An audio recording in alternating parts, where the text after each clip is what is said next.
Aujourd'hui à l'épisode 14 de Taquelan, une lettre de mon arrière-grand-père par Taquet de la Broche, pour le personnage de Bite à frites de ketchup.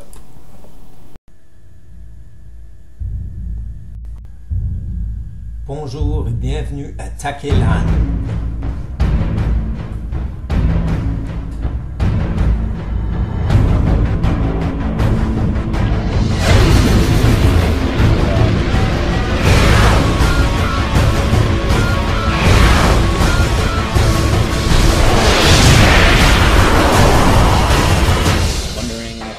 Post them or not on YouTube, and I'm saying to myself, no way, I'm not gonna post these clips.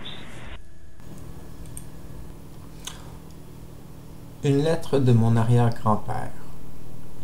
Bonsoir tout le monde, je suis Bite à frites de ketchup et je suis un gnome. Ce soir, j'aimerais vous plonger dans l'univers de mon arrière-grand-père, Patate frites de ketchup, en vous effectuant la lecture de l'une de ces lettres qui me fut envoyée par portail magique. Traversant les flammes du foyer de notre cuisinière enchantée, nous permettront d'extraire des lettres à même le pain frais de mon père qui est boulanger de profession.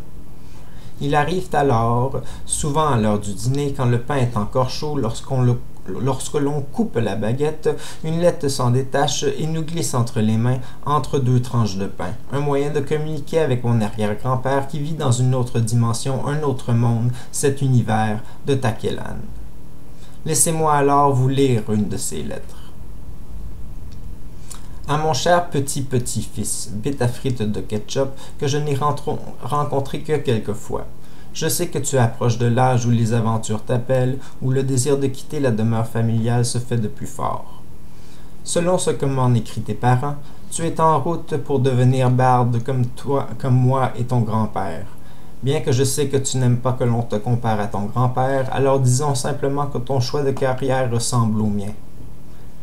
Maintenant, je sais que tu risques de chercher des histoires pour en faire des prestations dans les bars ou les auberges, des histoires qui sont difficiles à obtenir quand l'aventure se fait encore toute fraîche. Alors je te propose de parler de mon monde, mon univers dans lequel j'existe, celui de Taquelan, où y résident plusieurs types de fées, où que le monde est envahi par l'espèce vampirique, où que les créatures de la nuit contrôlent le rouage du genre humain, ou que le sang des fées, y compris celui des gnomes, est largement recherché par ceux que l'on dit vampires et les humains les plus avares de pouvoir. Ici dans ce monde, pour les fées qui en sont natifs, qui naissent dans Taquelan, l'esprit féerique se développe chez les humains. Or, c'est les humains qui deviennent des fées dans la majorité des maisons représentées sur le conseil des fées. Généralement, ils développent leur conscience féerique à un tout jeune âge, souvent manifestée chez les enfants de 5 à 15 ans. Bien que je crois que les humains ne disent plus enfants quand ils dépassent l'âge de 12 ans, l'on dit plutôt adolescent, qui est un mot déterminant la phase entre l'enfance et l'âge d'adulte chez les humains de ce monde. Contrairement à ton univers, ici, la magie est taboue. L'on doit faire attention lorsque l'on effectue des sorts, car certains humains sont toujours à la chasse des fées. Ils cherchent à les utiliser pour combattre les forces des ténèbres, car le sang des fées et des gnomes permet d'instaurer des facultés magiques chez un individu du genre mortel, chez les humains normaux, disons. Ici, dans ce monde, une classe de travailleurs du nom de chimistes ou scientifiques, similaires à ce que tu nommes des alchimistes, savent comment extraire la magie d'un être en appliquant son sang à ce qu'ils nomment des vaccins, qui consistent en une petite incision avec une aiguille se trouvant sur ce qu'ils nomment une seringue, pour transférer l'essence magique d'un être de fée dans le corps d'un mortel. Non. Ici, le genre humain est assez barbare en son genre. Il apporte plus d'importance à ce qu'il nomme l'argent, non que l'on donne à la monnaie d'échange, aux pièces et aux écus, qu'au respect de la vie et à l'équilibre des choses. En quelque sorte, certains humains, plus riches que d'autres, paieront de fortes sommes pour un vaccin de sang gnomique. Pour cette raison, il m'est important de faire attention à qui je me présente. Plus souvent qu'autrement, j'utilise mon sort d'invisibilité pour me déplacer, ou mon sort d'illusion pour me faire paraître comme un homme de petite taille, puisque bien qu'il existe des hommes de petite taille, la morphologie d'un gnome est difficile à dissimuler sans l'aide de la magie.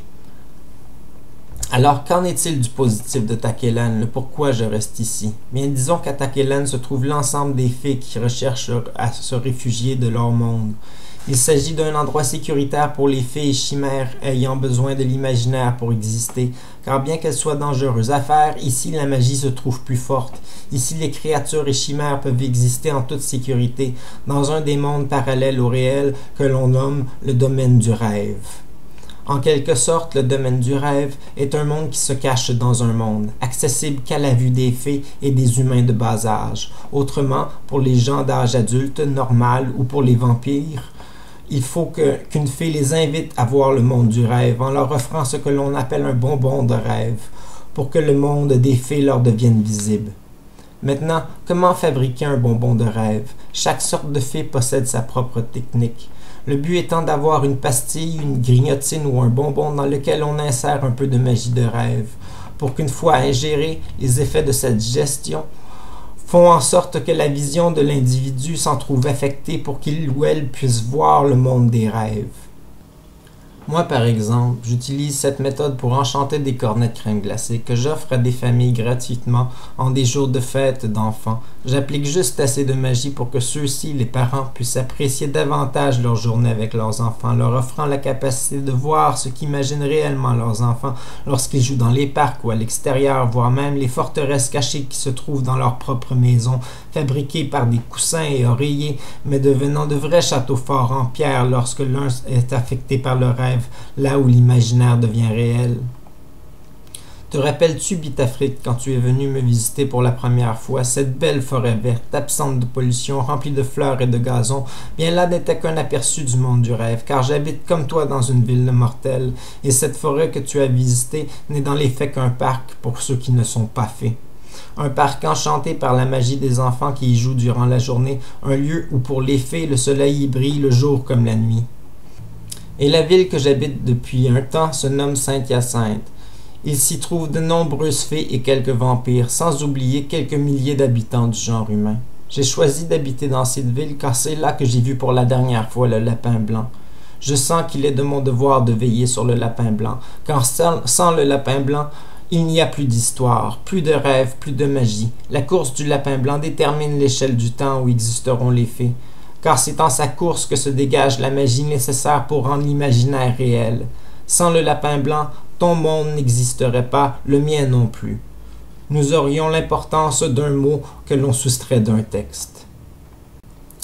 Mais je ne cherche pas à te faire peur avec mes histoires. Tu es, je suis, nous sommes des êtres affectés par la magie du Takellan, car il existe un conteur mystérieux qui invente nos histoires et nos récits, qui dicte le passage du lapin blanc d'un univers à l'autre. Sache, Bitafrit, que si un jour ton monde n'a plus besoin de toi, je t'invite à venir à Takellan. T'inquiète, si tu viens, tu sauras à quoi t'en tenir avec les vampires, les monstres et les humains. Je vais être là pour t'enseigner à te cacher dans la masse ou à te défendre au besoin. Mais prends le temps de vivre tes aventures avant de me rejoindre. Profite de ce monde dans lequel tu joues ta vie. Profite de ta famille et de tes amis. Bonnes aventures et je te souhaite bonne route, cher petit-fils, ton arrière-grand-père, patate frite de ketchup.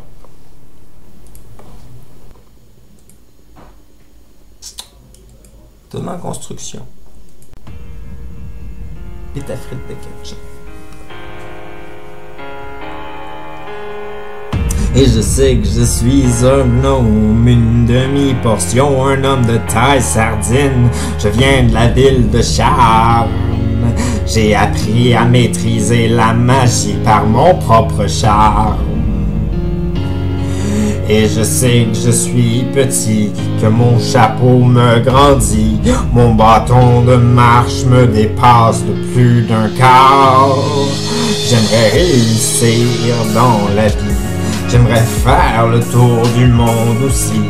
Je pourrais parcourir le ciel et les étoiles. Je veux visiter le monde, non je visite ce que tu me présentes. Je veux visiter un monde, non je visite ce que tu me présentes. Je sais que pour toi je suis un personnage, mais j'ai un passé, une famille, des amis aussi. Ils sont importants pour moi, ils viennent de ton imaginaire. Je veux visiter ton monde, alors je visite ce que tu me présentes. Je veux visiter ce monde, or je visite ce que tu me présentes. Dans le jeu de rôle, c'est important de parler de moi pour raconter l'histoire. Sans moi, y a plus rien, c'est tout noir.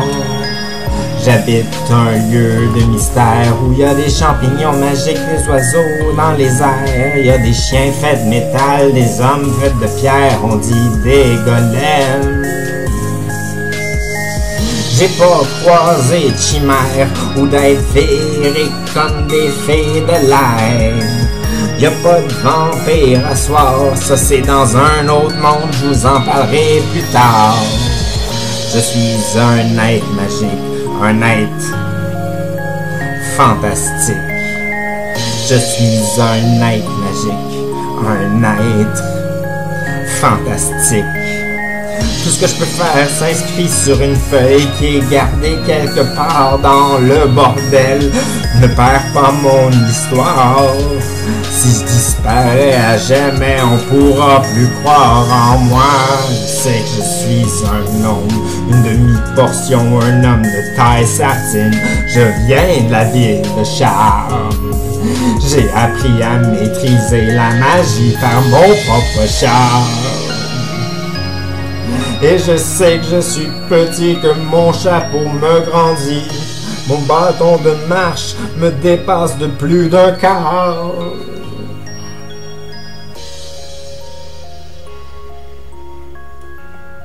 C'était la toune de Bête à frites de ketchup.